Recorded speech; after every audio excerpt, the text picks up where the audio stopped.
Olá, bem-vindos a mais uma viagem na história. Nossa jornada de hoje nos leva a Bastogne, na Bélgica, para uma visita importante e desconhecida.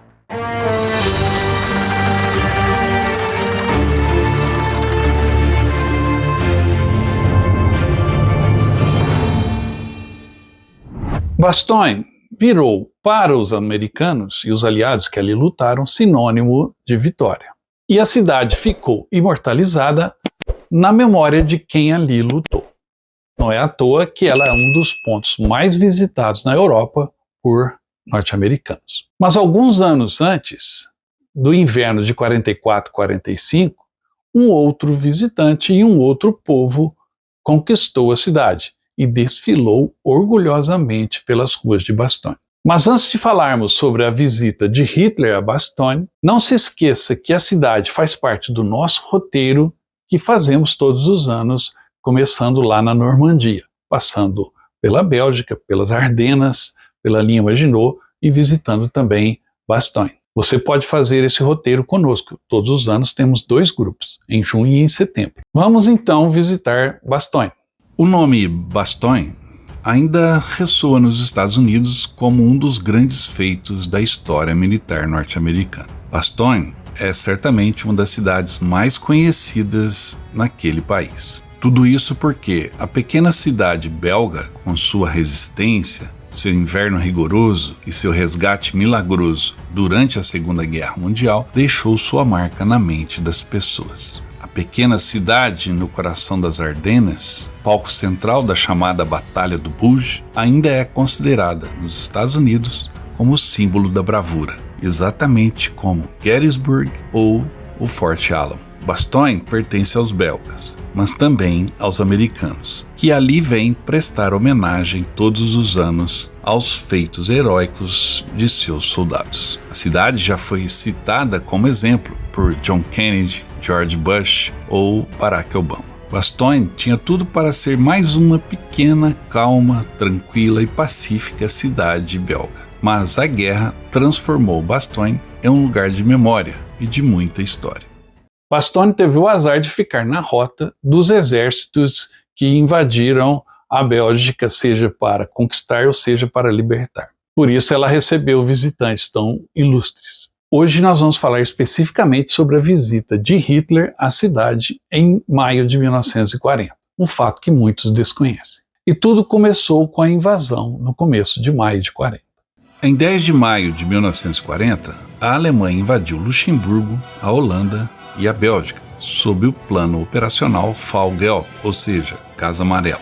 Desesperadamente, os exércitos aliados tentavam deter o exército alemão em sua Blitzkrieg na Bélgica, acreditando ser essa a rota da principal investida alemã. As forças alemãs, perto de Maastricht, cruzaram o canal Albert para a Bélgica no primeiro dia da invasão. Obrigatoriamente, ao seguir essa rota, tiveram que neutralizar a maior fortaleza militar da Europa, o Forte Eben-Emael.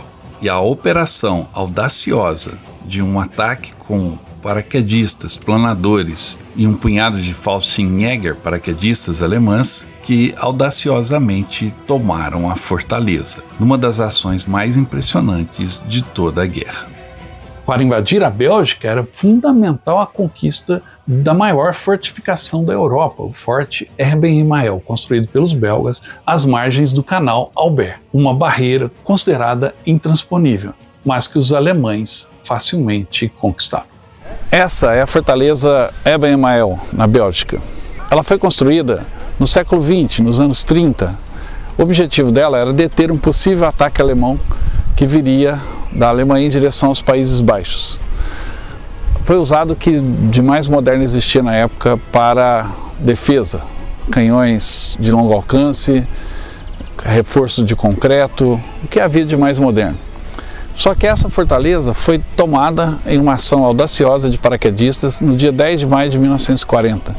Apenas um punhado de alemães, cerca de 60 alemães, dominaram a fortaleza com mais de 1.200 soldados belgas.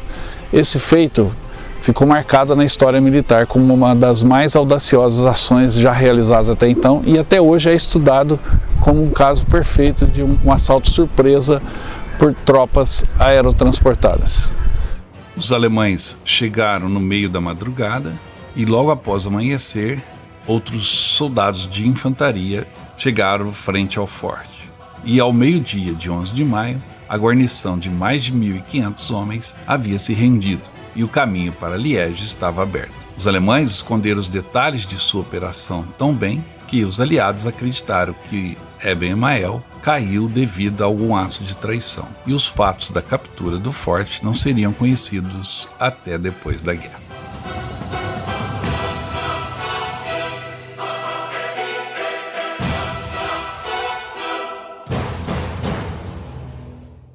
Após a conquista da fortaleza de Eben-Emael, o avanço alemão começou a acelerar. Era a Blitzkrieg em ação. Logo após a queda de Eben-Emael, os elementos principais do Panzergruppe Kleist, sob o comando do general Paul Ludwig von Kleist, cruzou o rio Meuse em 13 de maio. E no dia seguinte, os alemães romperam a linha do canal Meuse-Albert com força e entraram na França a oeste de Sedan. O ataque combinado dos tanques alemães e o uso implacável dos bombardeiros de mergulho Stuka abalou o moral dos defensores franceses e belgas no setor. Em 15 de maio de 1940, o 19º Corpo Panzer alemão rompeu a linha francesa e dirigiu-se para o oeste em campo aberto. O ritmo do avanço era de tirar o fôlego. O saliente blindado alemão era estreito e seus flancos estavam totalmente expostos. Mas a ponta do avanço já estava a 240 quilômetros de distância do corpo principal. Era a Blitzkrieg em ação. Ao norte, todo o exército belga e a maior parte da força expedicionária britânica e pelo menos 2 exércitos franceses totalizavam quase 1 milhão de homens, enquanto o restante do exército francês estava ao sul. Assustado, os superiores de Guderian tentaram retardar seu progresso para permitir a consolidação de forças, mas ele percebeu a importância de manter o ímpeto. Comunicando que seu avanço era apenas uma ação de reconhecimento, Guderian continuou em frente, cruzou o rio Oise e entrou no Vale do Somme, chegando até Abbeville. Nesse período, aconteceu a Batalha de Hanut, que foi considerada então a maior batalha de tanques da história, sendo ultrapassada em volume e quantidade posteriormente pelas batalhas no norte da África e na frente oriental. A Batalha de Hanut foi travada durante essa invasão da Bélgica e ocorreu entre os dias 12 e 14 de maio de 1940, na cidade de Hanut, na Bélgica. O principal objetivo dos alemães era amarrar os elementos mais fortes do primeiro exército francês e mantê-lo longe do principal ataque alemão do grupo de exército A, através das Ardenas, conforme estabelecido no plano Fall-Gelb do Marechal von Manstein. Os franceses enviaram 2 divisões blindadas para a frente de batalha, tentando realizar uma ação retardadora contra o avanço alemão. Os alemães chegaram à área de Hanut apenas 2 dias após o início da invasão da Bélgica, ou seja, no dia 12. Mas os franceses derrotaram vários ataques alemães e recuaram então para a cidade de Glenbourg. Os alemães tentaram, mas não conseguiram neutralizar completamente o primeiro exército francês em Hanut. Os franceses obtiveram sucessos táticos nessa batalha, e no rescaldo da luta, embora seriamente danificado, o primeiro exército francês conseguiu recuar para Lille, onde atrasou os alemães durante o cerco da cidade, e foi fundamental para o reembarque da força expedicionária britânica e tropas francesas e belgas durante a evacuação de Dunkerque. A história oficial alemã refere-se que em 18 dias de fortes combates durante a invasão da Bélgica, o exército belga foi um adversário muito duro, salientando a extraordinária bravura de seus soldados. Mas este avanço, que era rápido e aparentemente impossível de ser detido, começou a preocupar o alto comando alemão, pois as linhas de comunicação e abastecimento estavam cada vez mais longínquas. Uma luz de alerta acendeu no quartel-general alemão. Durante a capturação de Luxemburgo, em 11 de maio, e da Holanda, em 15 de maio de 1940, Hitler ficou alojado no Felsenest, um bunker no interior da Alemanha. Naquele momento, porém, a Batalha da Bélgica e na França ainda não havia sido decidida. Chegou então a data de 17 de maio de 1940. Hitler, decidido e temeroso ao mesmo tempo, decolou então do aeródromo provisório próximo à cidade de Oldendorf para o quartel-general do Grupo de Exércitos A, sob o comando do general Gerhard von Rundstedt, que estava, naquele momento, localizado na cidade de Bastogne, na Bélgica. No dia em que os alemães entraram em Bruxelas, Hitler estava em Bastogne, para onde se dirigiu com o objetivo de ordenar pessoalmente ao general Heinz Guderian que parasse sua marcha muito rápida pela Bélgica, a fim de fornecer à infantaria alemã a oportunidade de fechar as lacunas deste avanço. O general Franz Halder anotou em seu diário que Hitler estava muito nervoso naquele dia, não queria correr riscos como o que aconteceu durante a Batalha de Hanut, e que sua visita só havia causado incerteza. A aeronave que levou Hitler até Bastogne pousou em um campo improvisado não muito longe de onde fica o Memorial Mardasson, que celebra a vitória aliada em 1944, o imponente monumento em forma de estrela. Após descer no aeródromo, Hitler se dirigiu então à cidade de Bastogne, visitando o quartel-general de Rundstedt. Na casa que serviu como quartel a Rundstedt, Hitler discutiu com o comandante alemão a necessidade de uma pausa para o exército se reagrupar, no que foi contestado levemente por Rundstedt, que então cedeu ao gênio, entre aspas, militar alemão. Durante a reunião, algumas fotos foram tiradas mostrando o senhor da guerra debruçado sobre um mapa militar, ao lado de seu discípulo. A foto de Hitler e Rundstedt discutindo questões táticas debruçado sobre um mapa ilustrou a capa do jornal alemão Berliner Zeitung, de 30 de maio de 1940, com tiragem superior a 1 milhão de exemplares, e também ilustrou alguns livros sobre o comando alemão durante a Segunda Guerra. Hitler tinha consciência do impacto desta foto e da sua visita em Bastogne. Ele abriu a batalha das imagens. A foto de Adolf Hitler saindo do quartel-general do von Rundstedt, sorrindo no portal da casa, ficou marcada, pois a casa existe até hoje e fica ao lado do edifício que recebe hoje o Museu da 101ª Divisão Aerotransportada Americana, em Bastogne. O quarteirão todo está preservado e eu tive a possibilidade de fazer uma foto exatamente no mesmo local. Comparem.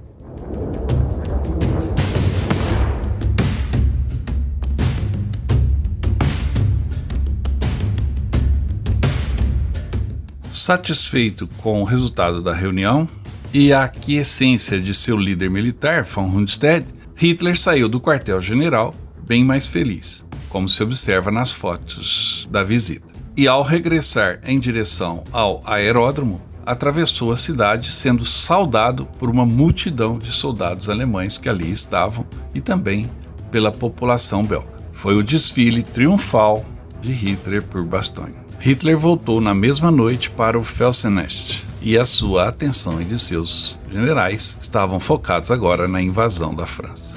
A Bélgica já era um caso encerrado.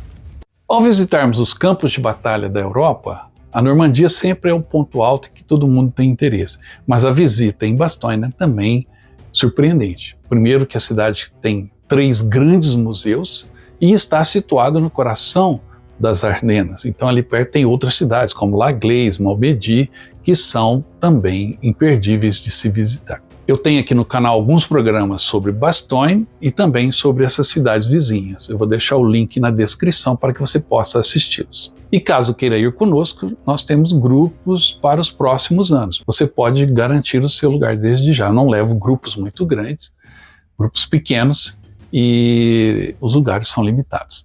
Um dos museus que relembram o que aconteceu em Bastogne, na Bélgica, é o 101º Museu Aerotransportado, que recebeu o nome de uma das divisões americanas que lutaram em Bastogne durante a batalha em 1944.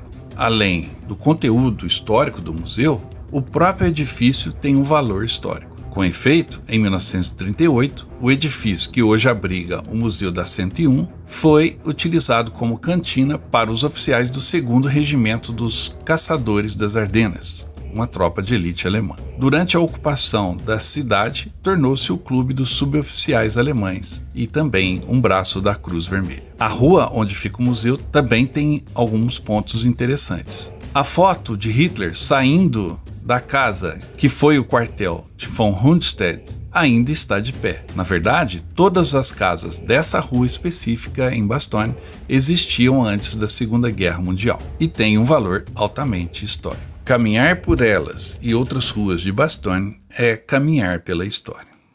Espero que você tenha gostado desse vídeo. Não se esqueça da nossa promoção de você adquirir a sua camisa e também o seu pacote de viagem, tá bom? Se gostou do vídeo, não esqueça de dar um like, deixar o seu comentário dizendo o que achou e se inscrever no canal. E eu volto logo com mais história de guerra. Até mais.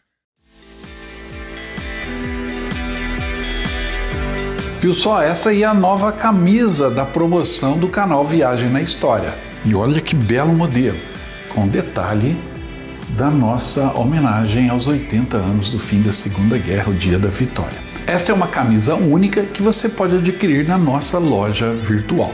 Entre em contato pelo nosso WhatsApp, eu te encaminho o link da loja virtual do Viagem na História. E você adquire essa belíssima camisa comemorativa do final da Segunda Guerra Mundial.